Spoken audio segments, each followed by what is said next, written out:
सर्वशक्ति समन्विते भविस्त्राही नौ दुर्गा देवी नमस्तुते।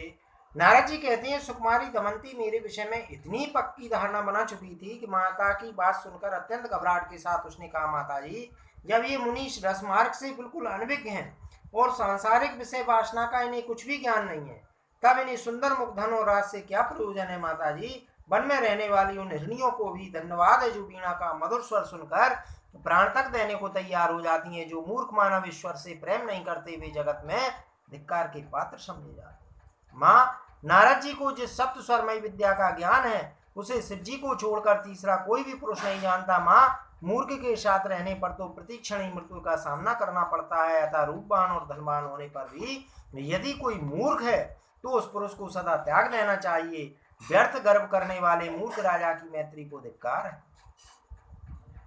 गुणी भिक्षुक की मैत्री में श्रेष्ठ मानती हूँ, कारण इसके वचन मात्र से सुख की अनुभूति होती रहती है। स्वर्ग, राम और मूर्छना आदि 8 प्रकार के भेदों को जानने वाला दुर्बल पुरुष भी मिलना कठिन है। स्वर के ज्ञान में परम प्रवीण पुरुष कैलाश तक पहुंचाने वाली गंगा और सरस्वती की तुलना कर सकता है। जो स्वर के प्रमाण को जानता है उसे मनुष्य होते हुए भी देवता समझना चाहिए। स्वर भेद से अनभिज्ञ इंद्र भी पशु के तुल्य है। मूर्छना आदि स्वरों को सुनकर जिसके मन में आहत उत्पन्न नहीं होता उसे ही सर्वथा पशु समझना चाहिए, ना कि हिरण को। मैं तो विषधर सर्प को भी श्रेष्ठ मानती हूँ, कारण कान न रहने पर भी मनोहर नाच सुनकर वह मस्त हो जाता है। कान वाले मानव यदि मनोहर नाच सुनकर हर्षित नहीं होते तो उन्हें धिक्कार है। बालक भी उत्तम स्वर से गाए हुए गीत को सुनकर प्रसन्न हो जाता है।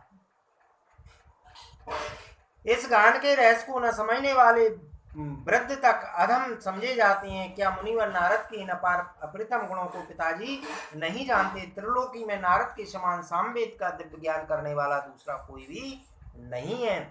अतः मैंने अच्छी तरह समझ बूझ कर ही इन मुनि का वर्ण कर लिया है। सुप्रसिद्ध गुणी इन मुनि के मुख की आकृति पहले बंदर जैसी नहीं थी, बाद में सांप के कारण उनका मुंह ऐसा मुंह हो गया है, और वह भी मेरे ही कारण हुआ है।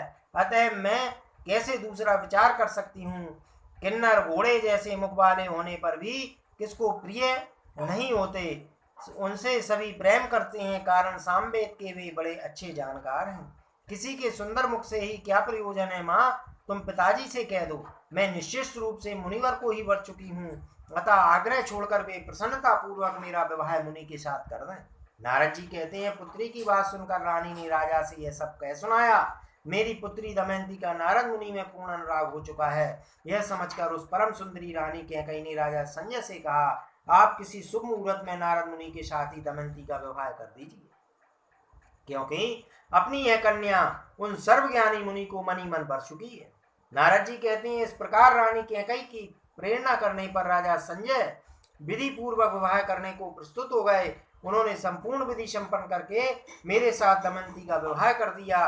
तो परम तपस्वी व्यास जी, इस तरह विवाह होने के पश्चात मैं वहीं रहने लगा। बंदर का मुख के कारण मेरी मानसिक चिंता सीमा को पार कर रही थी। जब राजकुमारी दमयंती सेवा करने के लिए मेरे पास आती तब मैं दुख से संतप्त तो उठता, परंतु खिले हुए कमल के समान मुख वाली वह राजकुमारी मुझे देखकर कभी भी कहीं भी तनिक सा भी खेद प्रकट नहीं करती थी। मेरे बंदर के मुख से उसके मन में जरा भी उद्वेग नहीं था। यों कुछ समय व्यतीत होने के पश्चात सहसा एक दिन पर्वत मुनि मेरे स्थान पर पधारे।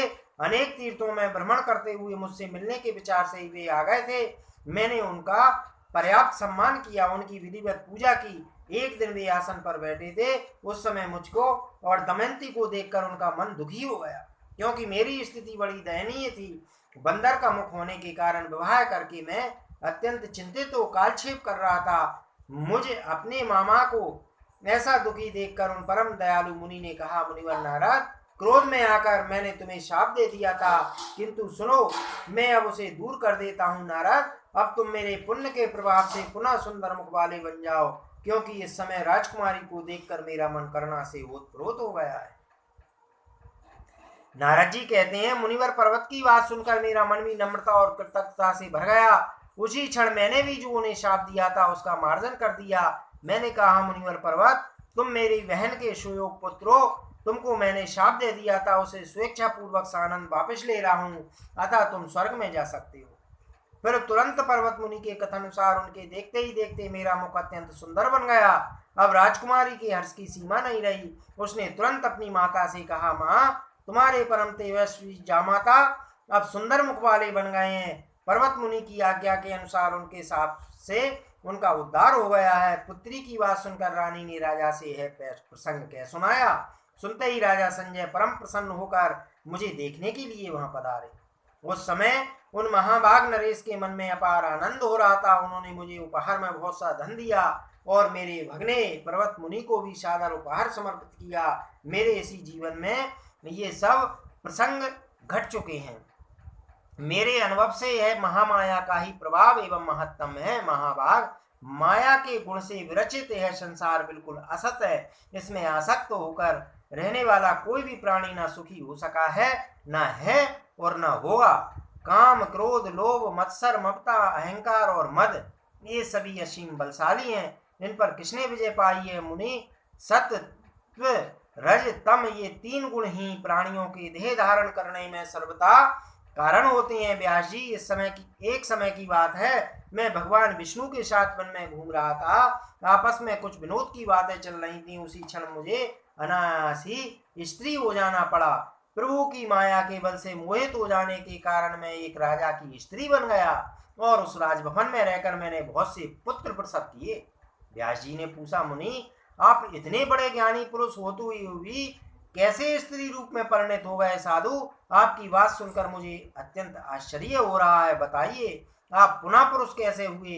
ये सभी बातें बताने की कृपा करें। साथ ही यह भी बताएं कि किस राजा के घर में रहकर आपने कैसे पुत्र उत्पन्न किए? महामाया के इस अद्भुत चरित्र को कहने की कृपा करें, जिसने चराचर सहित इस अखिल विश्व को मोहित कर रखा है।